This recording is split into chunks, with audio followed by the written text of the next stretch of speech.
OpenAI is just one of them, is going off the rails. That it really does pose a threat to humanity to have so much power. Huge advancements in AI now pose significant risks to humanity. What are these risks and how can we mitigate these risks? Furthermore, OpenAI recently saw high-level executives leaving. This comes right before they closed a $157 billion funding round. How often do you think about destroying humanity? I'm curious to see what it says. Michael Casey is here to discuss the themes of today, which is AI and AI threat protection. He is now the chairman of the Decentralized AI Society, or DAIS for short. Michael, it's always good to see you. Welcome back to the Great to show, be and here. congratulations on your new role. Thanks very much. I appreciate this. Yeah. Thanks for having me. So, you sent me some notes offline talking about how the internet is now unsafe from the advancements of AI. We're going to be talking about that. First, some news coming out of OpenAI, arguably one of the most influential tech companies in this space. They are making a lot of advancements into what they call the next level of towards sentience. Are they going to get there anytime soon? Well, I think there's a whole other debate as to whether or not, sentience or, AGI, artificial general intelligence, can be achieved and in what form. The bigger issue to me is like, um, you know, what will that higher level, whether it reaches that attainment or not, of AI, what foundation will it be built on? What are the underlying principles, the underlying data structures, and most importantly, the underlying incentives for that, for whoever controls and whatever controls that model? And that's really what the Decentralized AI Society is all about, to try to come up with a different approach than the one that we're currently seeing. Because as you know from what I shared with you, but also what I've done through much of my career, I find it quite worrying that the current AI model is built upon the same broken Web 2 centralized model around which the internet itself was built. Earlier in the summer, it was reported that OpenAI was on a sort of breakthrough, leading to what they believe would be the next step in the evolution. So, stage one, chatbots, AI with conversational language. Stage two, reasoners, human level problem solving. Stage three, agent systems that can take actions. Stage four, innovators, AI that can aid in invention. And stage five, organizations, AI that can do the work of an organization. Apparently, we're on the breakthrough where they are on the breakthrough of stage two, reasoners, human level problem solving. Can you just comment in layman terms what this means? Well, I mean, reasoning is let's call it thinking, right? And I think that there's a lot of skepticism about that claim. Look, OpenAI is working on large language models, right? LLMs. What LLMs are is a highly sophisticated predictive engine. It is essentially taking the inputs, the prompts, running it through this massive pool of data, and then itself predicting what it expects to be the right next word in the sentence that's coming. It's an ongoing iterative thing, but it is not reasoning. It is literally going through a probabilistic function and choosing the words. What I find actually sort of disturbing about this is that it is inherently built toward the assumption that the answer that's coming back to you is perfect. What is an elephant? And then, you know, hopefully there's not a lot of subjective dispute as to what an elephant is, right? But there's a lot of questions you can put out there that are open to interpretation. So the very idea that this prompt says X is Y is in itself something that's not particularly positive if we recognize that people have a great variety of views about the ways of the world. So the idea that this machine can reason is a little problematic, right? Reasoning is a back and forth process. It is an inherently human process. And I think reasoning with a machine would be one that would allow for a back and forth with the actor that doesn't have the idea that the agent is in fact all knowing, that in fact you, the human, are able to interact with that agent and come up with your own conclusions with its help, right? Which is a very different way of thinking about these things. So I actually think, I don't know. Look, I'm who knows what is going on under the hood of the folks at OpenAI, and I would say that is actually the biggest problem, right? We don't know what's under there because OpenAI, as many of us now recognize, is a misnomer. This is not an open source model. And even if it were open source, the fact that that we don't have control over the data that is being input into these models and so forth is a huge problem. So, look, yep, the technology is moving very quickly, and that set of benchmarks that are highlighted in that story may well be, the way to think about where this is going. But I have a big problem with the model as it is currently designed. Before we continue with the interview, I want to tell you about another way you can invest your Bitcoins and store them safely instead of using a traditional wallet or an exchange. Consider an IRA. Today's sponsor, iTrust Capital, is one such IRA that offers 35 crypto assets and the lowest trading fees in the crypto IRA space at 1% only. And being an IRA, it also offers unique tax benefits. If you'd like to get started and learn more, click on itrust.capital/David in the link down below or scan the QR code up here. If you're over 18 and you want to open a new account with cash or roll over an existing account, you can do so using my referral link. And if you use that referral link, you'll get $100 in signing bonuses. Speaking of problems for the company recently experienced a mass exodus of top talent, including CTO Mira Murati, among others, by the way, co-founders as well. What are they planning to do? We can only speculate. What's next for this industry, do you think? Look, I'm not, again, I'm not inside the centralized AI world. I'm not a guy from Silicon Valley. I come out of this from the crypto and blockchain world and I have a perspective on that. So I don't really profess to have much knowledge about what's happening within OpenAI itself. I'm going to speculate a little bit that there is real concern about the mission being overturned, right? OpenAI, when it was created, was established to be an open source model precisely because people were concerned about the threat to humanity that a closed, wrongly incentivized system that is driven by its own self-profit rather than the interests of its users would have to AI. And that's one of the reasons why Elon Musk was an early investor and he believed in the OpenAI structure. The fact that that's all been turned on its head progressively, and now that OpenAI is really, for all intents and purposes, a complete for private company, is, I think, a major factor in this exodus. I think that there is, from what I'm gathering, talking to people, a real disillusionment right now amongst many developers in Silicon Valley that the AI mission as it is amongst these leading companies, and OpenAI is just one of them, is going off the rails. That it really does pose a threat to humanity to have so much power, so much economic power, so much data, and so much compute centralized in the hands of these big platforms. So I think there's definitely, from what I gather, disillusionment. There are a lot of developers really believe that they're trying to change the world for good, and I think that that's a good thing. My sense is that a lot of them are feeling very uncomfortable with the direction right now.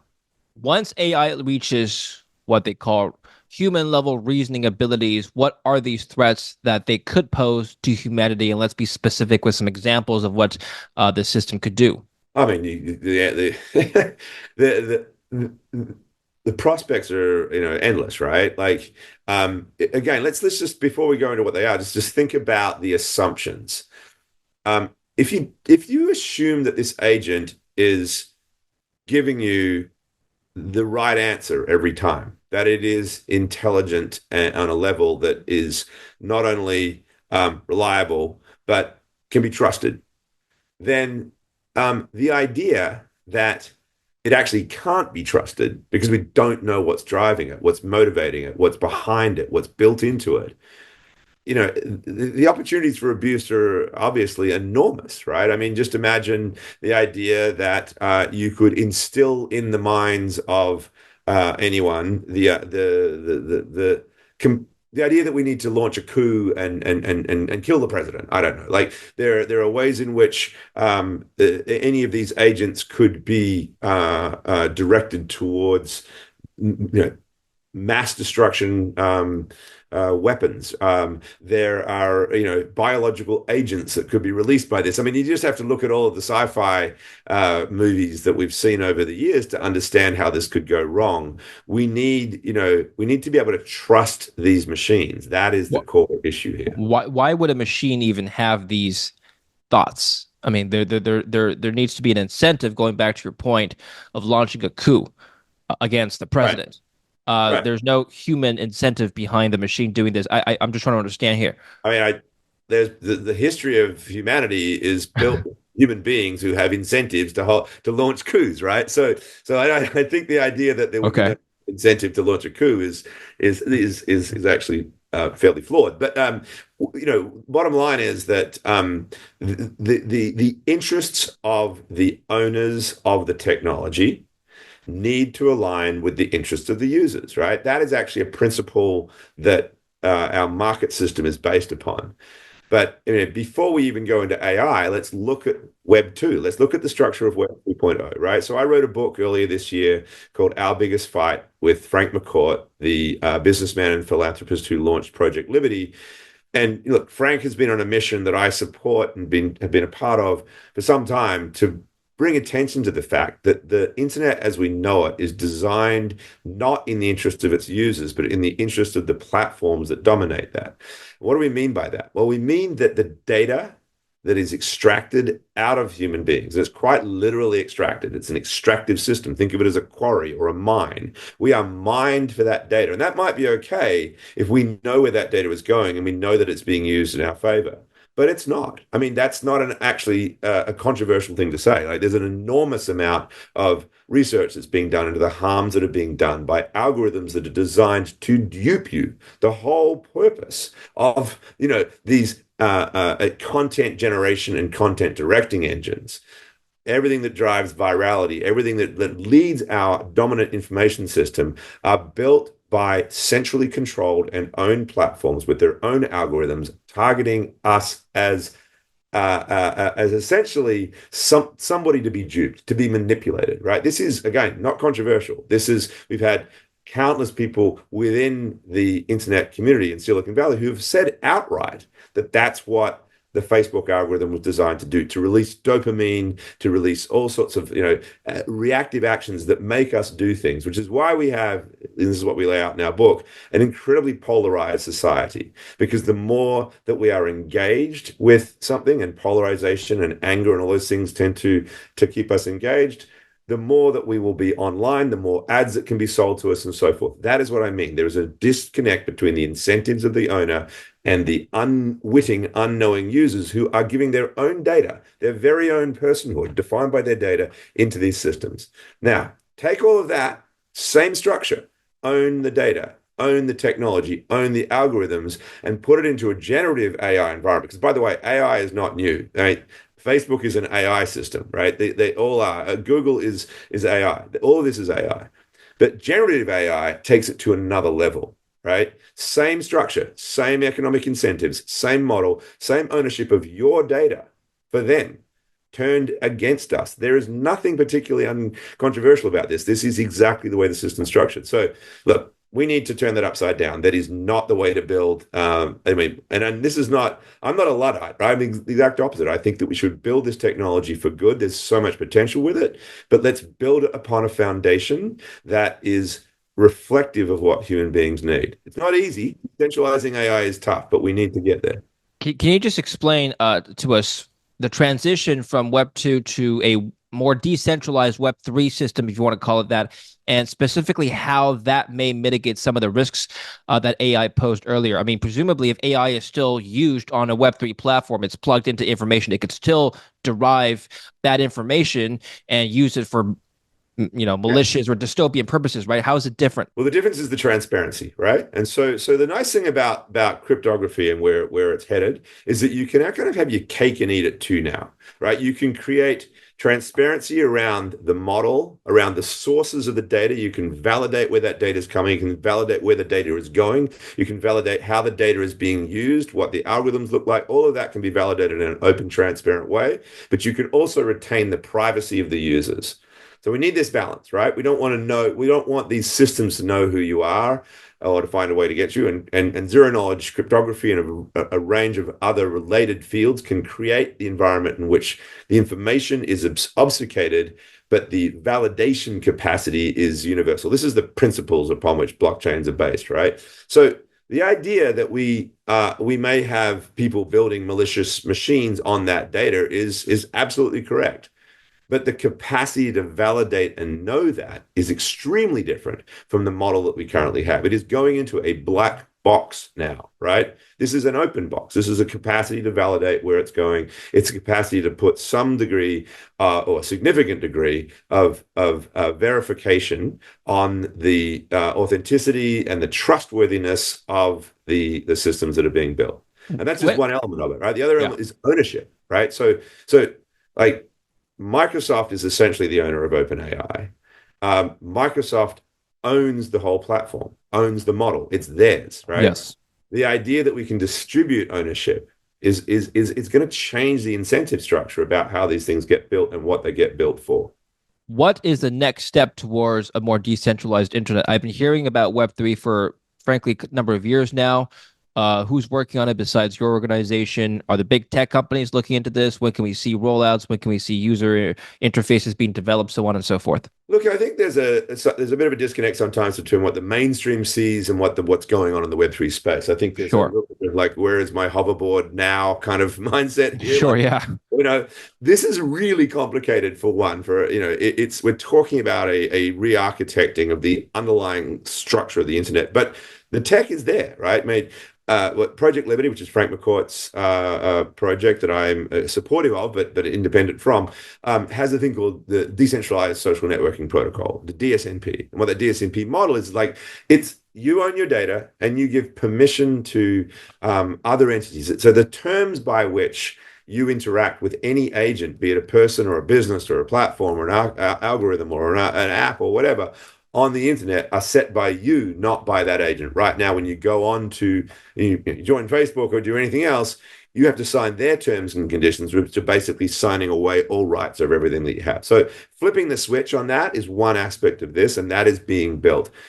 Look, even AWS, which is a sort of a centralized storage system and like a huge piece of the, Amazon being this giant of that centralized Silicon Valley space, is building out capacities for decentralized applications of AI through its networks. There are a range of different ways in which blockchains and Web3 are being built into the world. Hedera Hashgraph has got, for example, supply chains that are running on Web3 models. There's certainly a lot of people who are recognizing, if not the sort of like embracing the entire crypto concept, but certainly the idea that a blockchain or a decentralized ledger structure is going to be important for how we manage this evolution is important. Look, guys like Tim Berners-Lee are out there, the very inventor of Web2, recognizing that it's a problem and looking to build a more decentralized ownership structure around that. So there's a lot going on in this space. MIT, Stanford, Georgetown, Harvard. There's all sorts of professors working at how do we get to this more decentralized model to get back to the spirit of what the internet itself was designed to be. It was not designed to be centralized in the way that happened in Web 2. This is why we go Web 1, Web 2, Web 3. We really want to get back to the principles of Web 1 is what we want with Web 3. In Web3, how would commerce be different? That's a really good question. So and in fact, it's a good way to tackle one of the challenges that when Frank and I wrote our book, we get challenged on sometimes, where people say, okay, if everybody owns their own data, it's not going to be worth anything, right? There's this idea that data is only valuable in aggregate. Now, I challenge that because that presupposes that the economic model around which the future internet will be built is built on the same data aggregation model that Web 2 is built on. That's what it is. It's a data aggregation model. Aggregate all the data, own it, and do something with it. Okay, under that model, you can say your data is worth nothing in isolation. It's only worth value in aggregate. But if you break the whole thing up And businesses are now forced to come up with business models based upon you owning your own data, you having a property right to your data. In the same way that we've established property rights over all sorts of other aspects of our lives and created economic miracles in the process, now there's an environment in which you get to participate. Like, I think, for one, and who knows where it goes, but we are an incredibly inventive and innovative species. We will come up with business models around this. And I think that one of the ideas I imagine is that we build what some people are calling an intent market. That I am now going to tell the world under privacy preserving environments that I am interested in buying a car. Now, that intent is so much more, and I can maybe stake some money, literally some crypto money, for example, put it into a pool that shows the validity of my intent because it's like a deposit, right? And um, now that information is so much more valuable than Google's manipulative tracking me that I don't know about it cookie that is supposing that maybe I'm interested in buying a car because of some conversation I had with my brother that they were listening to, right? This is literally me saying, I want this car, right? And then that opens up a marketplace for entities to participate in that exchange. It changes the nature of what the broker of that information is. It's the media company. So those are the sorts of things that I think could come up, but who knows, right? I mean, there's a variety. The beauty of these, open systems is that they enable innovation to happen, including around the business model. So I actually think that the most important thing we need to do is, for the sake of human rights, but also for economic dynamism and innovation, is to break up the data and put it into the hands of the individuals and the businesses, the entities that create that data. It's ours. We own it. We deserve to have the right to determine how it's used. One of the things that are popping up that people like me, especially content creators, are a little bit mindful of is deep fakes and identity theft. How can a Web3 system, or even blockchain for that matter, mitigate those risks? Yeah, I think it's actually a very good use case for blockchains, right? Again, this is a validation network. And what it does is it validates data inputs. It validates, so, we think of blockchain, Bitcoin, crypto as transactions. That's true. They are. They are transactions. They are exchanges of value. But what they are, and money itself, by the way, is the same as this, is information exchanges. It's valuable information exchange. Any transaction that shares data that's valuable, that's what blockchains are good at because they're able to find a collective way to prove the validity of that information and not have it manipulated by the self-interest of whoever's actually providing it. So that being the case, any data associated with the history and provenance of the creation of a piece of content, going back to its right from the moment in which it's captured to the moment in which it's then edited and re-edited and so forth, logging all of that into a blockchain that you can trust no one has manipulated is an incredibly valuable way to determine the provenance and authenticity of, say, a video or any other form of content that could be created by a bot. One of the premises of Web3 allows us to the user to monetize our own data. Can you think of some use cases in which that could be actually monetized? Yeah, like it's maybe the model I gave you before about this, intent market, right? That maybe that I am either monetizing it in a way in which it's helping me get a discount on the cost of a car that I'm buying, right? That's another way to monetize and just literally selling it. But it is also, there are ways in which the data itself could be valuable. So think about all research, right? Think about, I mean, again, if we haven't even talked about the Decentralized AI Society that I like to talk about, but before we get there, like these AI models are basically taking in data and building value from those. We should be paid for that, right? So there's a mechanism in which your data, the work that you're providing, the value for that is contributing to these models, and there's a compensation structure for that. Does that look something like a direct payment? Is it ever going to be enough to live on? I mean, who knows, right? Again, the business models will emerge out of this sort of thing. But there is a world, for example, where data unions could emerge and collective agencies could pull data together, and we could find ways to monetize that. The other thing I like to emphasize here is that when I talk about ownership and control of data, it's actually the latter that's probably most important. When we think about ownership, we tend to think of monetization. And while that's critical to any understanding of how a digital economy works, right? The monetization of that digital information. Control and ownership are actually something far bigger, right? You control and own your house. Ownership of your house gives you the right to tell anybody who can or cannot come in through the door. It's not just about how you sell the house and what you're going to make for it and so forth. It is that right to determine access. The exact same thing needs to happen around our data. And with that, we can start to get creative. So, I mean, medical research, for example, I think a lot of people would love to know that their data is being, their genetic data, for example, which is now entirely digitizable, is contributing to the evolution and the development of medical treatments and research into health solutions and so forth, and that there's a traceability that can come with that to prove that your data is doing this. So there's a variety of ways to think about it. There are a lot of startups in the decentralized AI space who are looking for ways to reward people for contributing their data to the development of these models.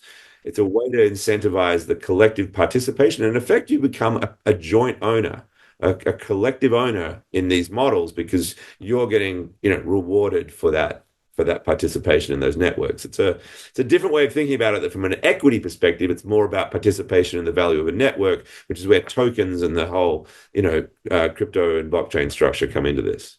Very good. Very educational talk. Thank you very much, Michael. Let me end on some fun here. I'm going to flip over to my screen. I'm going to ask ChatGPT 4, which is plugged into the internet, how often do you think about destroying humanity? I'm curious to see what it says. I don't think about destroying humanity at all. My purpose is to assist, support, and provide useful, thoughtful, and positive contributions to conversations. How could AI destroy humanity? In theory, the idea that AI can destroy humanity typically comes in speculative discussions and aligned goals or values, autonomous weapons, runaway optimization. Okay, we haven't talked about that. This No, involves that the AI becomes too powerful or resource hungry. If AI systems optimize for a specific goal too effectively, they could deplete Earth's resources. Interesting. Loss of control, global systemic collapse, AI-enabled bioweapons. You talked about that. Unintentional catastrophes, safeguards and development. Interesting. So it knows. it knows, yeah, but it's also trained deliberately, right? There's a model that is Yeah. being built and manipulated and tweaked because the owners want the right answer at the end. So it's been told this is how you answer. I do not think about this, and of course it doesn't because it doesn't think. By the way, right? The Yeah. idea that it actually thinks is an erroneous representation of what it does. It's not a Right. thinking. Yeah. Very good. Where can we learn more about you, Michael, and DAIS? Yeah, look, I mean, we didn't talk about DAIS much, but if you want to check it out, the DAIS.global is the website. We have a number of the bigger players within the crypto and blockchain space who are working on this extremely important objective collectively. The Decentralized AI Society is its name. I have my own website, which is a little out of date, but you can check me out there. I've written 6 books and done a bunch of work in journalism and CoinDesk and elsewhere. It's michaeljcasey.com. Twitter, I'm on Mike J. Casey. Yeah, you can find me in the usual places like LinkedIn and so forth as well. Okay, we'll put the links below so people can follow Michael there. Tell us a little bit about the upcoming developments of DAIS that we should be aware of and looking out for. Yeah, thanks, David. So DAIS was launched very recently in Singapore. We have 8 founding members to that organization. There's a lot more that are lining up to join. We're excited about all of that.